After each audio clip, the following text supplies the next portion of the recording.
And we're back. No flash. No substance. All right, so today's top 5 is superheroines we would like to see in a movie led by themselves. I don't know how they come off when I write this on the screen, but superheroines we'd like to see in their own film. There you go. That sounds. Yeah, that sounds way better. That sounds better. So, Art, go first. All right.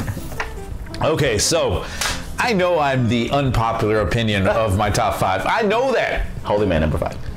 I stand by Holy Man. Watch the film. It's actually a decent, funny film. All right?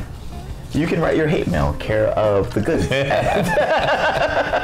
Or just comment below. There you go. All right? Watch Holy Man before y'all talk smack, and then post and comment. Or comment, then watch it, and then retract whatever comment that you said. No, I'm sure your top 5 right now will give them plenty of stuff to come about. I'm sure it'll be great. Don't be looking at my top 5 either. I know you keep glancing over. I wrote mine. Sorry. That's why I don't play poker with him. Mine's not gonna change. All right. Number 5. Number 5. Rogue. Rogue. Okay. I would like to see a Rogue film. First of all, the first Rogue in X-Men was not a good character. Anna Paquin, as adorable as she is, she just was not a good Rogue. No. Rogue was fierce. The character that they wrote for her, how they wrote, good. How they wrote it. She's fierce. She was a fighter. She was, and this one, she was very timid. Mm-hmm. She didn't have any of the powers that Rogue had. Yeah, except for letting me, I can absorb your powers. Yeah, or I can absorb you and kill you. There you go. Which the comics books were the same. Well, maybe if they'd have kept her character later on in the film, they would have had her absorb Miss Marvel, and then she could have became the Rogue that we all know. Because that's the only thing she was missing. She didn't absorb Miss Marvel. Well, she needed something because she needed some girl. She needed some girl touching. And Rogue is a movie. It's a superhero. I mean, she is a superhero. She could do a lot. Imagine a film just based off of her being able to. We could have got our crossover with Gambit with Channing Tatum. That's never going to come out. Number 4. Elektra. Done right. Elektra done right. Jessica Biel was in that one, right? Or was it Jennifer Garner? It was Jennifer Garner. Jennifer Garner. Okay. Elektra done right, yes. But this is an all new universe, remember? And so we have her already in Netflix. Black Rain, right? Yeah. Black Rain? Yeah, she was the Black Rain. Remember? She's in the tomb at the end. Oh, I was like, what are we talking about? I don't mind giving that spoiler because... Come on, you should have already seen it. It's on Netflix. I gotta put a spoiler on it up now. It's been on Netflix for over a year. Come on, it's not a spoiler alert. Trust me, people will talk. Yeah, but done right. She is just an awesome character. No, she's a great character, especially the way they introduced her in Netflix. I want to know more about her. Yeah, it was very mysterious. You had no idea what her background, what she could have done when she wasn't around on there. So there's a lot. And the reason why I'm choosing these is there's so many superheroes out there, right? There's so many superheroines, I should say. Right. But if I want to be politically correct, then they're superheroes, regardless of their gender, right? Mm-hmm. So, what are characters that can actually carry not just a film, but perhaps a franchise? Right. And so, I can name a superhero with super cool powers, but can that character really, is there enough history? Is there, enough backing for people to do that? Scarlett Johansson. Number 3, Sif. From Thor. From Thor, yes, very good. The most underused character in the history of underused characters. She made an appearance in Agents of S.H.I.E.L.D. She makes an appearance in Thor. She makes an appearance in Agents of S.H.I.E.L.D. She is great on cameos, but she ain't great on doing anything. Well, because they haven't wrote anything for her. But well, give her her own movie. Maybe we could actually. Yeah, because she's already been introduced. There's already something that you can build off of. And so you have that audience already. Okay. They're familiar with the character. There's enough. Very true.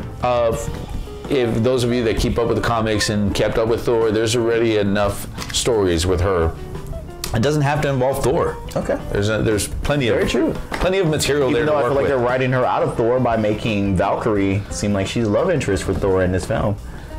But we don't know. Well, we don't know yet. We don't know. We haven't seen the film. We haven't seen the film. Yeah. All right. Don't. And plus, she's really good looking. She really is really good. Like, she's really. She has a classic. She has a classic beauty. Who she could have portrayed Wonder Woman. Just saying. There you go. Adrian Palicki was in the pilot for Wonder Woman that never aired. I'm still upset about that. She ended up being Mockingbird though. Oh well. She ended up being Mockingbird, but I Can't kind win 'em of all.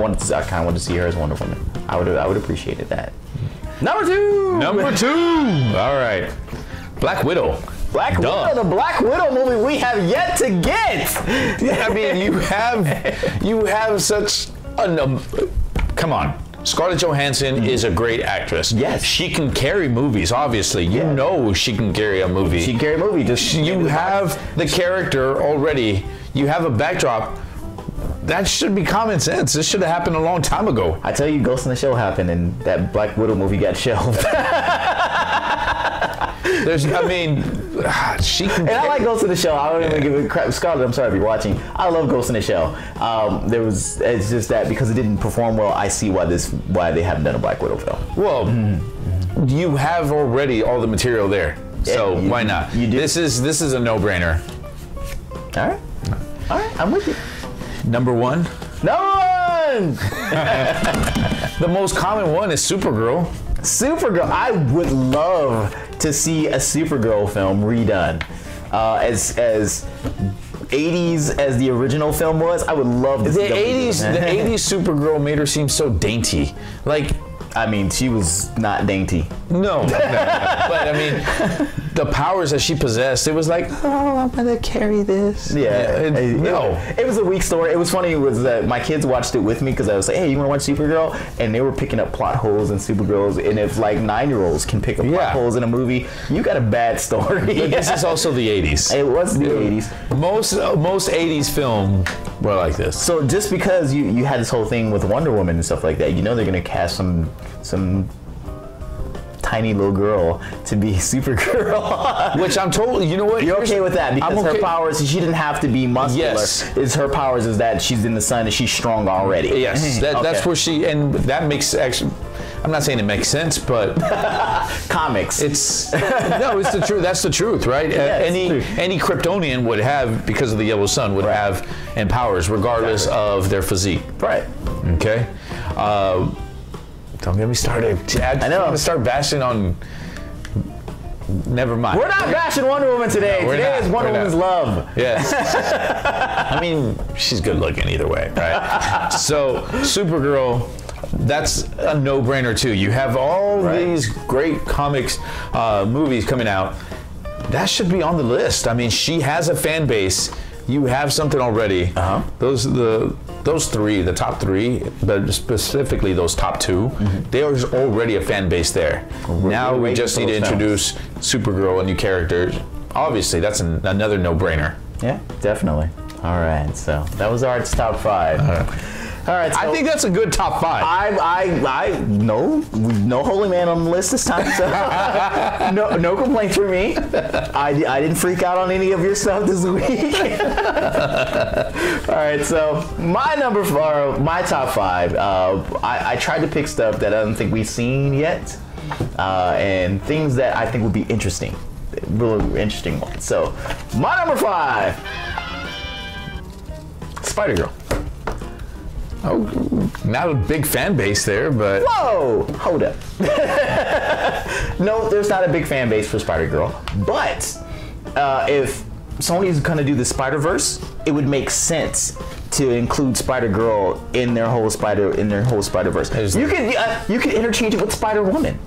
Yes. You can. Yeah. But I like Spider-Woman, Spider-Girl, Spider-Dog, Spider-Cat. I like Spider-Girl because Spider-Pig. I mean she's Spider-Pig. There's Spider-Ham. There is a Spider-Ham. Since you're gonna make a Simpsons reference, there's a Spider-Ham.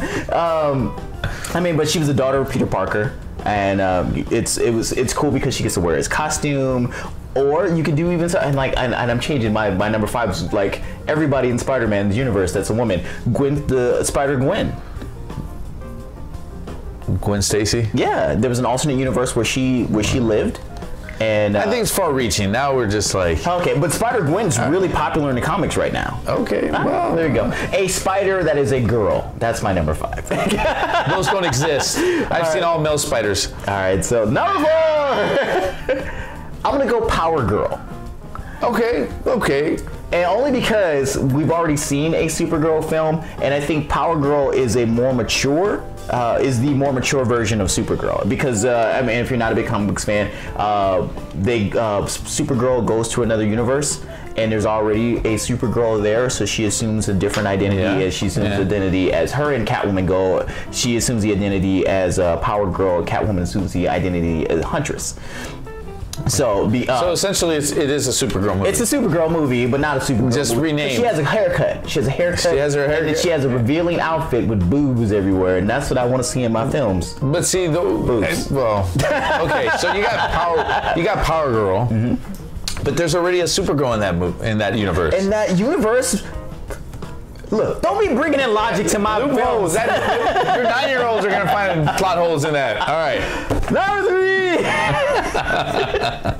All right, so my number 3 is a character. I mean, it's not a very old character. Got introduced in the animated series. We just got to see her for the first time live on screen, and I think that if we do something that goes a little bit further into her being of age, X-23. Yes. I think that would be a great one. I would want, because even though it works so well in Logan, my always drawback was that I wanted to see Laura older.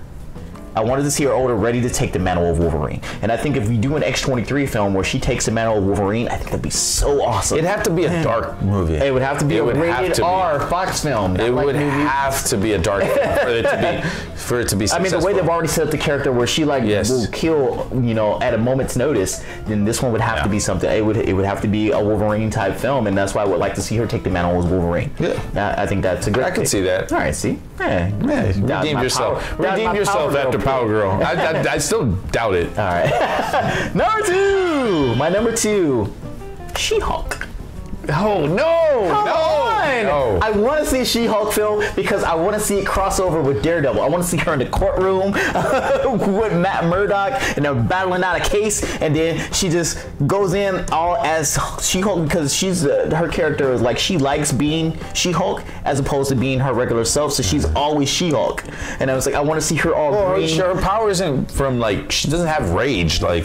It doesn't increase with her rage like the Incredible Hulk does, but she got her power, this comic stuff now, she got her powers from a transfusion from Banner, and because she was in a car accident, so she was a timid person before, so you can cast the diminutive girl, and then you go in and you get the chick, the Glamazon from WWE, or you'd have to Ronda Rousey. You would have to get a. You'd have to get a WWE wrestler to play her. Gina Carano or something like that. You'd have to get like an MMA fighter or something like that to come in to be a She-Hulk type character. But I think that would be a great character because, she's a smart character. She's funny. She fourth wall broke before Deadpool did in her comics because nobody was reading them. She used to make references on the covers and stuff like that to the readers and stuff like that. So I think that would be a really interesting character. I just don't know if there's enough there. She'd be green. And she'd be voluptuous. She'd be Romanesque. And she, like I said, it's a great way to tie in the Netflix stuff because, like I said, you can do a crossover with Matt Murdock, Daredevil. Yeah. All right, so she's not enough of a character, I think, to be a leading character. Look, we're trying to get women to the forefront here. We got to get some new ones out there. So pick better ones. Look, pick better ones. Nobody's Guardians of the Galaxy. Nobody read Guardians of the Galaxy, but yet everybody loves that franchise. Like they were like, oh my god, I used to read this film. I used to read this comic book back in. No, you didn't. No, you didn't. No, you didn't. That's why they canceled the comic book like 17 times. Anyway, I get on the Guardians of the Galaxy rant. I try not to do that. Number 1, just like he said, I think it's time to get a Black Widow film. We already know Scarlett Johansson can sell tickets. She beat The Rock when Hercules came out with Lucy, and that's the Nobody cares about Lucy. I like Lucy. That was a good movie. They cared about Scarlett Johansson and they supported her. I care about Scarlett Johansson too. They didn't care about Ghost in the Shell because they didn't support her on that one. But I think it's time that the MCU fan universe, they want their I mean, we're getting it with Captain Marvel as far as a woman-led superhero film, and we're getting it with the Wasp and the Ant and the Wasp. But Scarlett Johansson is long overdue for this. She should have been the first one, and that's why she's the #1 on my list. Is that because it's time to give her own film? You can make it espionage. It can be Jason Bourne-ish like type deal. There's so much you can do. Yeah, I mean, you can do so much stuff. She can go undercover. It could be like so many things, like James Bond-ish in a way, where she's like, you know, bedding down other women. I don't know. I'm going with this, but I'd see it either way. It would be rated R. Mine would be rated R. But that is my top. All your films would be rated R. They would all be tight. They would all be, and they'd all feature boobs. The honorable mentions. All right, go first. Even this. Is this a prize she fell? It's Scarlett, right? You knocked down Scarlett. You knocked down Scarlett. I did not. You did. Sorry. Honorable mentions. Sorry. Honorable mentions. All right. So not very many people know of the Stepford Cuckoos. Hey, they got referenced once in X-Men 3. They didn't get referenced by name, but they showed up to yes. They showed up on scene. Yeah. So the Stepford Cuckoos are, I think, just a side film, just a spin-off. Dude, would be so nerd hardcore today. We are going. We're nerding down, Joe. If I just had my glasses, I'd be like that. Yes, the Stepford Cuckoos. This is a movie that you would not have to have any other movie or any other villain or superhero or anyone else involved. I mean, it's quintuplets, and they're all connected. They have a psychic link with one another, and together they can do so much. But then they all have their separate personalities, and you know, there's so much. They kind of did a character sort of like this in Agents of S.H.I.E.L.D. with the agent who had all the brothers, all the twin brothers. Well, they kind of did it. But then we found out they were clones. Yeah. Okay, no, these were sisters, quintuplets with powers. Right. But the powers combined makes them even stronger, but then they have their own personalities. Right. So there's always, you know, tumultuous relationship between each other. So there's so much that they could do, you know, with this. I just think that would be a pretty cool movie. You know what? It would be interesting to do, and like I said, it's. But finding 5 quintuplets. No, you find one, and then you double impact it. You do you double impact it. You shoot from different angles. You do the green screen, and you like cut the scenes in half and stuff like that. And you like when you touch somebody, they got their head to the back, and you're like, hey, you did a good job. Yeah, you did a great job. kind of like Michael Keaton and. You know, back in the day, you used to do this stuff, and I never did. I was a good boy. So what else you got, sir? All right. Psylocke. Psylocke's a great one. I mean, talk about scantily clad already. Oh goodness, Jessica Munn. I think Jessica Munn. I mean, she's already been in films. I mean, she's got a lot of accolades from her show on HBO. Yeah. It was like she's a good actor. She could lead a film. She could, and that's where I think this is another one. Because they touched the film they touched her. They touched on her character. I mean, they didn't briefly reference the whole thing with her getting her mind wiped. Or being switched bodies. You know, being placed into. I forget who was the original body, the little ninja she's in now, because she was a blonde-haired girl, blonde-haired white girl, Betsy Braddock, and she's a. Which proves my point. You can do a movie on her. By the way, you were talking about like, hey, characters that nobody knows of, and it was like they barely know Psylocke. They barely know. I know, Psylocke. but she was already introduced. Okay, so she was already introduced. You can get her out there. And she's attractive. Very, very. And her character was pretty badass. And it would give Jessica Munn a way to kind of branch out. Like I said, I think she could lead a role. So I'm going to name a character that very few people know about. Oh, really? The Cuckoos wasn't. No, that wasn't a deep cut enough. You was like, you go deeper than that. I'm gonna go really nerdy on this one. And Nova. Oh, like the female Nova one. Yeah, oh, okay, female yeah. Nova. All right, it's like because there's like because I think the current Nova is like Sam. What is his name? Sam. Braddock. There's so many different ones, right? No, Nova. She's freaking powerful. But if you do Nova, I think it's too Captain Marvel-ish. So what? I mean, we're gonna get Nova to begin with, but I think if you do her as a female, it's gonna be too Captain Marvel-ish. Because I mean, it's space. I mean, It's Nova's spacey. It's very spacey. And Nova's more of a Green Lantern type character type deal. he's a space police, and like I said, if you say Captain Marvel is also in space, and look, it's woman power, yes, but I think it's too close. But, why not? Hey, you can have in this universe. I mean, think about how vast the universe is. You can have multiple characters with. There you go. And so I'm just thinking obscure. Hey, what can you build a movie that has the character has enough material out there, source material that you can build a movie that's it's not going to be whatever like someone that no one ever heard of and their powers aren't that powerful. And there's not enough material out there because I've heard of Spider-Girl. But it has to be tied with Spider-Man. Hey, the Spider-Less universe. What else you got?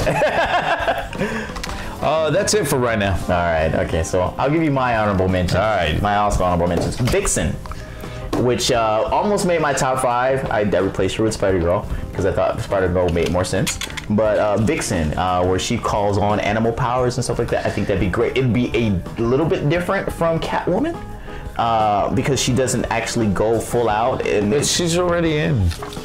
She's on a TV show. show. Yeah, but she's not really. I mean, a lot of people on a TV show. DC has a lot of characters out there right now. They do. So I think Vixen would be good. I mean, Vixen's already had a TV show. So she had her own TV show. Would you use the same Vixen that's currently out there, or would you just redo? We'd recast. Okay. So she's already she had her own TV show. She was on Arrow, and she's been mentioned in like the DC animation, so people know who Vixen is. Yeah, no. So I think that would be a great. There's enough material there that you could build a movie off of her without. Black Canary, because then you could tie it with Green Arrow. That's another one, and she's got Scream sonic powers. I think that'd be an awesome one to do. I mean, because that's something that we haven't really seen on screen since that First Class with Banshee. Yeah, they barely. Well, that was that not one. even Banshee. That was Banshee's child or something. Oh, okay. Other ones that I have, Zatanna Zatora, more of a magic type film, where they could do some, they really starting to introduce magic in these universes and stuff like that. So it's another way to introduce magic. There's enough material there with her as well. And my final one, because I kind of want to see how they do this, is Batwoman. Because what is you and freaking? There's already characters out there. Why? Just because you change the ending from man to woman, and then all of a sudden, that's a great movie. That would be don't look who made. Look, you wanted to go with the female Nova. That's not even the most popular Nova. Exactly, but Nova hasn't been introduced in the movies. No, because they're gonna introduce him as man. But no, look, Batwoman. I mean, because it's part of the Bat family. We're introducing all of the Bat family. We're gonna get. Jason I know y'all Todd. agree with me that all you do we're gonna comment and let him know. We're gonna get how Jason absurd Todd. it is to just change man to woman. And the whole thing with why I picked Batwoman is because she's bisexual. Or I don't even think she's bisexual. I think she's just straight gay. Yeah, I'm sorry. So it's a gay character that they could do. But their sexual orientation should play no part in why you're going to make this movie. Hey, dude, look, they had a gay character in Beauty and the Beast, and that's a movie that they should make no freaking reference to it. They still did that, and it's a way to include the,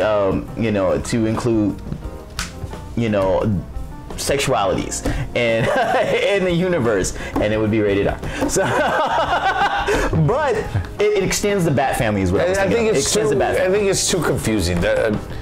For just because you replace any freaking superhero with man to woman, I know Iron Man is this woman. And I know I'm being a hypocrite because I also said Supergirl. Yeah, you did. But I didn't replace man with woman. I said girl. I said Spider Girl. Because more people know about Supergirl than they do about Spider Girl. Argue that point, you cannot. We'll see. I can't argue that point. Yeah, you can. All right, so any final thoughts before we go, Art? I still think Holy Man is a legit. Holy Man is a bad thing.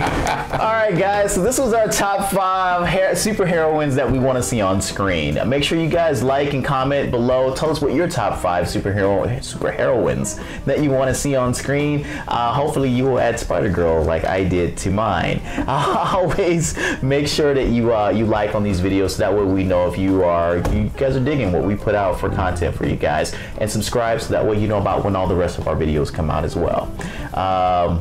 If you don't have any more, we're gonna go ahead and we're gonna wish Art a goodbye, but a thank you, because he always comes in here when I need to fill in for Manny, who could make it. And welcome back, Art, to the goods. I don't like the way that fucking sounded. We're gonna do this again. Hi guys, welcome back to the show. Fuck, that's my intro to movie reviews.